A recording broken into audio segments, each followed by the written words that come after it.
سورة الفاتحة. الحمد لله وكفى والسلام على عباده الذين اصطفى خصوصا على سيد الرسل وخاتم الأنبياء وعلى آله وأصحابه الأتقياء. أما بعد فأعوذ بالله من الشيطان الرجيم. بسم الله الرحمن الرحيم. الحمد لله رب العالمين الرحمن الرحيم مالك يوم الدين. إياك نعبد وإياك نستعين. اهدنا الصراط المستقيم صراط الذين أنعمت عليهم غير المغضوب عليهم ولا الضالين آمين.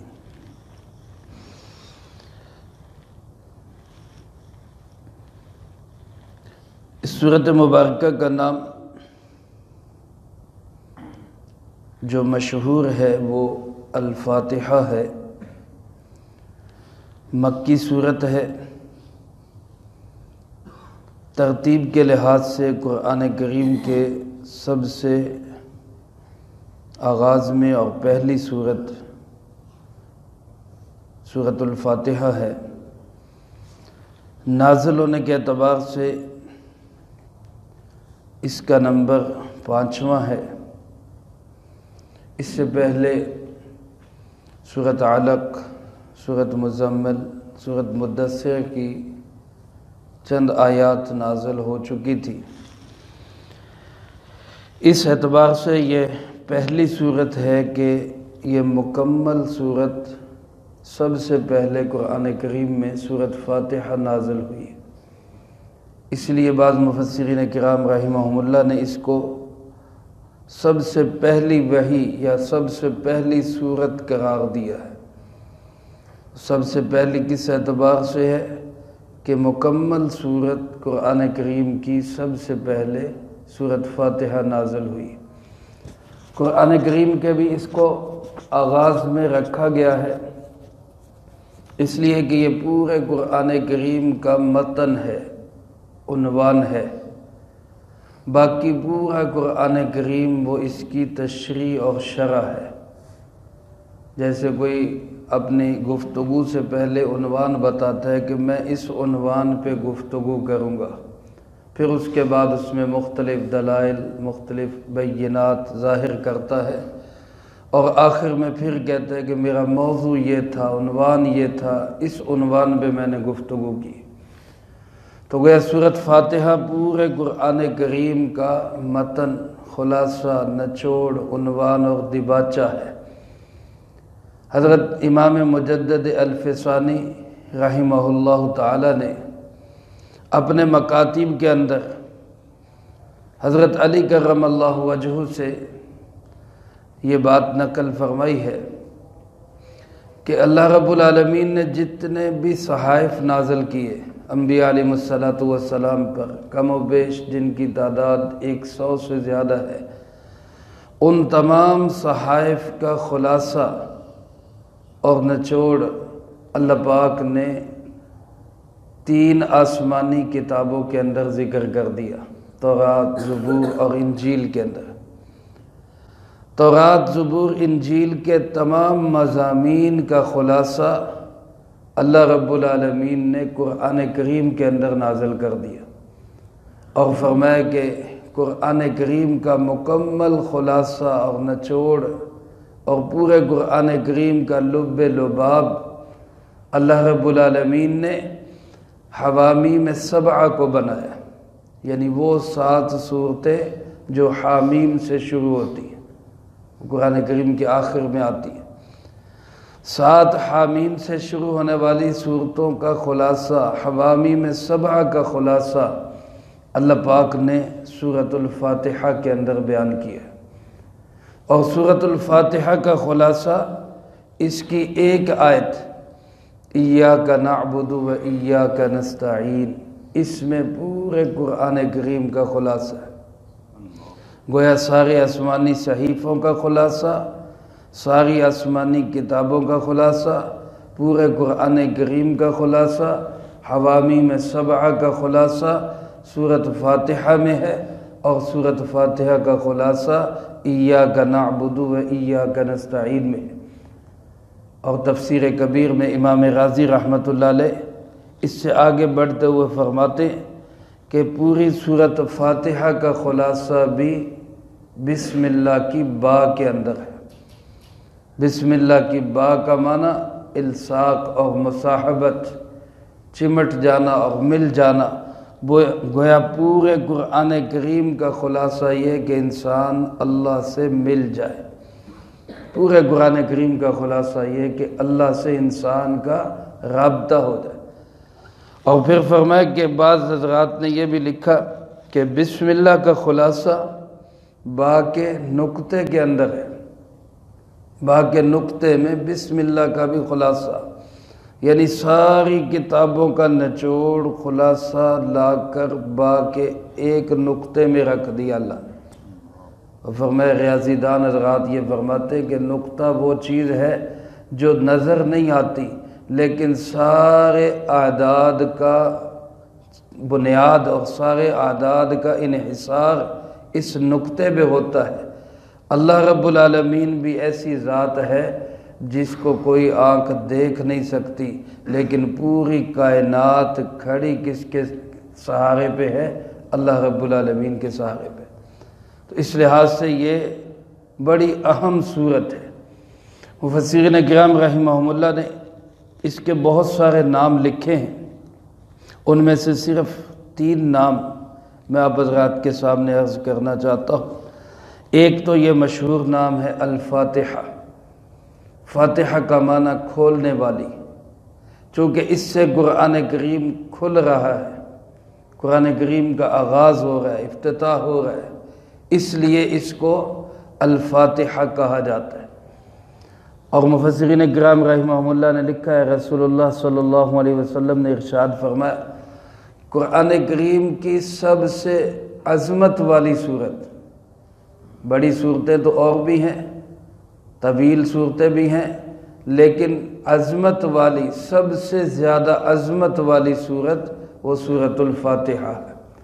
اور ایک حدیث پاک میں رسول اللہ صلی اللہ علیہ وسلم نے ارشاد فرمایا سورۃ فاتحہ کی مثال نہ تورات میں ہے، نہ انجیل میں ہے، نہ زبور میں ہے، نہ خود قرآن کریم میں ہے، اس جیسی دوسری اور کوئی صورت نہیں ہے۔ اس لحاظ سے یہ سب سے اعظم بھی ہے، سب سے بہترین صورت بھی ہے، خلاصہ اور لب لباب بھی ہے، اس سے قرآن کریم کا آغاز بھی ہو رہا ہے، اس لیے اس صورت مبارکہ کا نام الفاتحہ رکھا گیا۔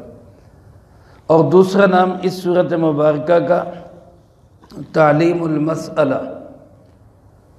تعلیم المسئلہ، تعلیم المسئلہ کا معنی کہ اس صورت میں اللہ نے ہمیں اپنے آپ سے مانگنے کا طریقہ بتایا ہے، مانگنا کیسے ہے،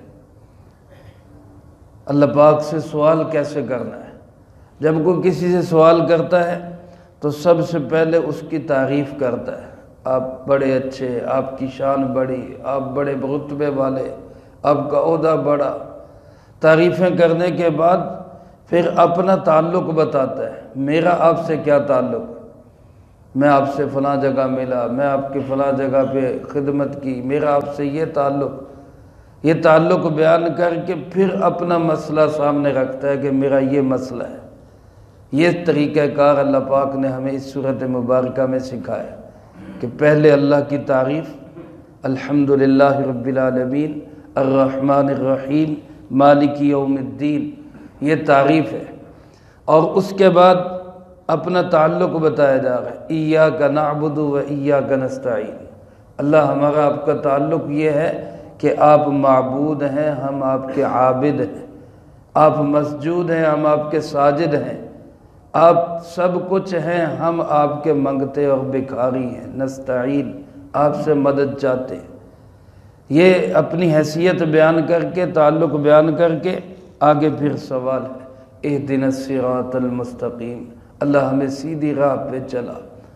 تو گویا اس کو مسئلہ سوال کرنے کا طریقہ، مانگنے کا طرز اللہ پاک نے اس صورت مبارکہ میں ہمیں سکھایا، اس لیے اس صورت مبارکہ کا دوسرا نام تعلیم المسئلہ ہے۔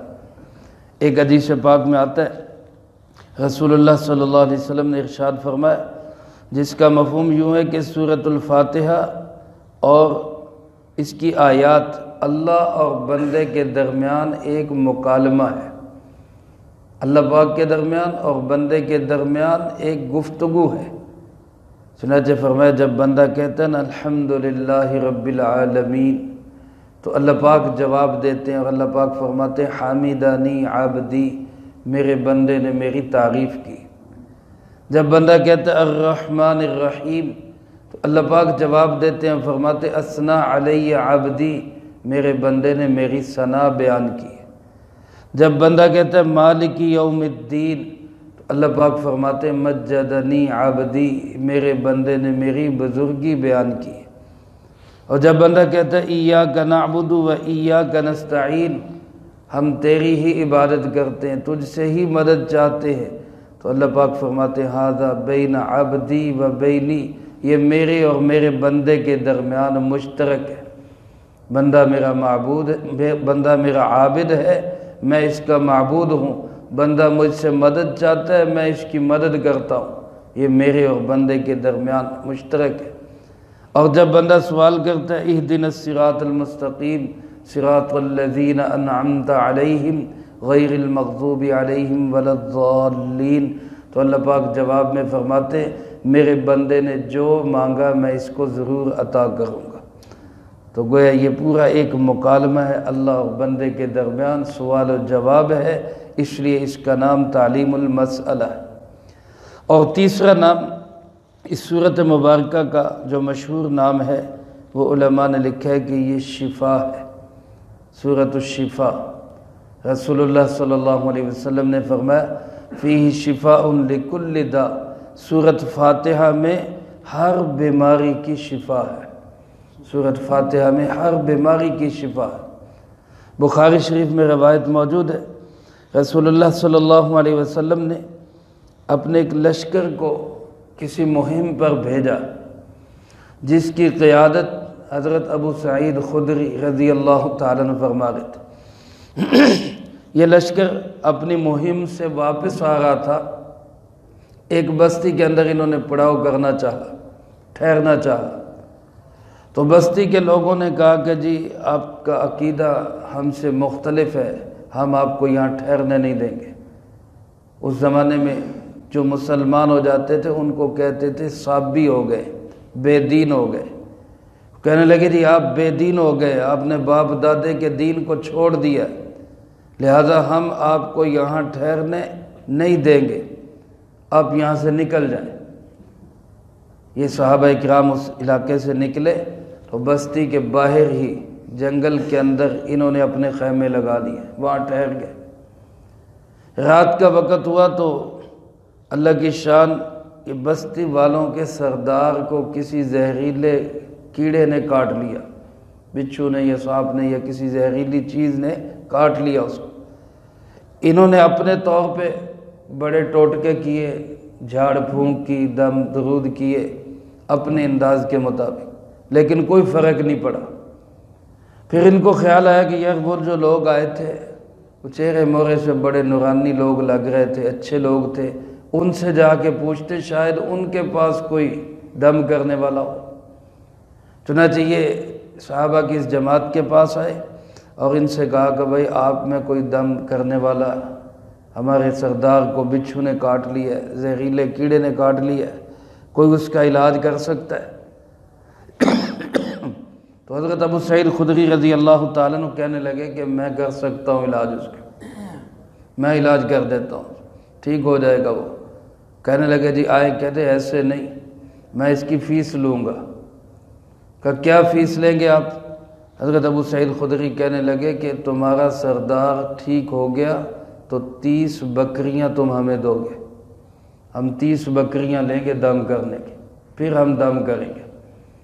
ان کا سردار تھا، انہوں نے کہا جی آپ آئیں دم کریں، ہم آپ کو فیس ادا کریں گے۔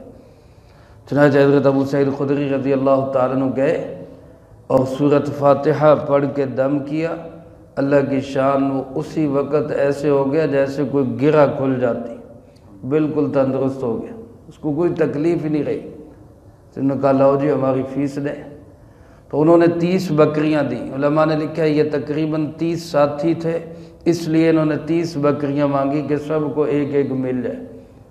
وہ 30 بکریاں لے تو لیں، لیکن اب خیال آیا کہ پتہ نہیں یہ لینا ٹھیک بھی ہے کہ نہیں، تو چلو چل کے جناب محمد کریم صلی اللہ علیہ وسلم کی خدمت میں پیش ہوتے ہیں اور وہیں آپ سے پوچھیں گے۔ وہاں حاضر خدمت ہوئے اور آپ صلی اللہ علیہ وسلم کو ساری کارگزاری سنائی، تو سرکار دو عالم صلی اللہ علیہ وسلم نے فرمایا جس کا مفہوم یوں ہے کہ یہ اللہ کا رزق ہے جو اللہ نے تمہیں دیا ہے، خود بھی استعمال کرو اور اس میں سے مجھے میرا حصہ بھی دو۔ آپ نے فرمایا اس میں سے مجھے بھی میرا حصہ دو۔ یہ علماء نے لکھا ہے کہ آپ نے جو حصہ مانگا تو کسی حرص اور لالچ کی وجہ سے نہیں، بلکہ اس لیے کہ صحابہ اکرام کو تسلی ہو جائے کہ واقعی یہ حلال ہے، اسی لیے تو رسول اللہ صلی اللہ علیہ وسلم بھی کہہ رہے ہیں کہ مجھے بھی دو۔ تو چونکہ اس صورت مبارکہ میں ہر بیماری کی شفا ہے، اس لیے اس کا نام سورۃ الشفا بھی ہے۔ اور علماء فرماتے ہیں کہ اصل میں قرآن کریم روحانی بیماریوں کی شفا ہے، جسمانی شفا تو ہے ہی، اصل اس کا مقصد روحانی بیماریوں کی شفا ہے۔ اور روحانی بیماریاں، قلب کی بیماریاں، دل کی جو بیماریاں ہیں وہ 2 طرح کی ہیں۔ ایک دل کی بیماری ہے گمراہی، اور ایک دل کی بیماری ہے غصہ۔ گمراہی اور غصہ یہ 2 خاص دل کی بیماریاں ہیں جن کی وجہ سے انسان تباہی کے دھانے پہ چلا جاتا ہے۔ تو سورۃ فاتحہ میں اللہ پاک نے یہ روحانی شفا رکھی ہے کہ جب بندہ اس کو پڑھتا ہے تو ہدایت بھی ملتی ہے جو گمراہی کا علاج ہے، اور جب بندہ اس کو پڑھتا ہے تو غصہ بھی ٹھنڈا ہوتا ہے جو کہ غصے کا بہترین علاج ہے۔ اس لیے اس سورۃ مبارکہ کا تیسرا نام شفا رکھا گیا۔ بہت سارے نام ہیں، میں نے 3 عرض کیے، اور اللہ کرے اللہ پاک اس سورۃ مبارکہ کی عظمت ہمارے دلوں میں پیدا فرمائے۔ ایک نام اس کا سورۃ فاتحہ، دوسرا نام تعلیم المسئلہ، اور تیسرا نام شفا۔ تو بڑی عظیم اور عظمت والی سورت ہے، اسی لیے نماز کی ہر رکعت میں اس سورۃ مبارکہ کو پڑھنا یا سننا واجب قرار دیا گیا ہے۔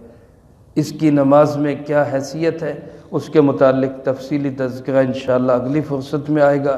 اللہ پاک سے دعا ہے اللہ مجھے آپ کو سب کو قرآن کریم کی صحیح سمجھ نصیب فرمائے اور اس پہ عمل کر کے دوسروں تک پہنچانے کی توفیق عطا فرمائے۔ اللہم انت السلام ومنک السلام، تبارکت ربنا وتعالیت یا ذا الجلال والاکرام۔ اللہم اعنا علی ذکرک وشکرک وحسن عبادتک۔ اللہم احسن عاقبتنا فی الامور کلہا واجرنا من خزی الدنیا وعذاب الآخرہ۔ اللہم باقیتا کباقیت الولید، اللہم استر عوراتنا وآمن روعاتنا۔ اللہم انا نجعلک فی نحورہم ونعوذ بک من شرورہم۔ اللہم اکفنا بحلالک عن حرامک وأغننا بفضلك عمن سواك۔ اللهم اكفنا كل مهم من حيث شئت ومن أين شئت، رب اغفر وارحم وأنت خير الراحمين۔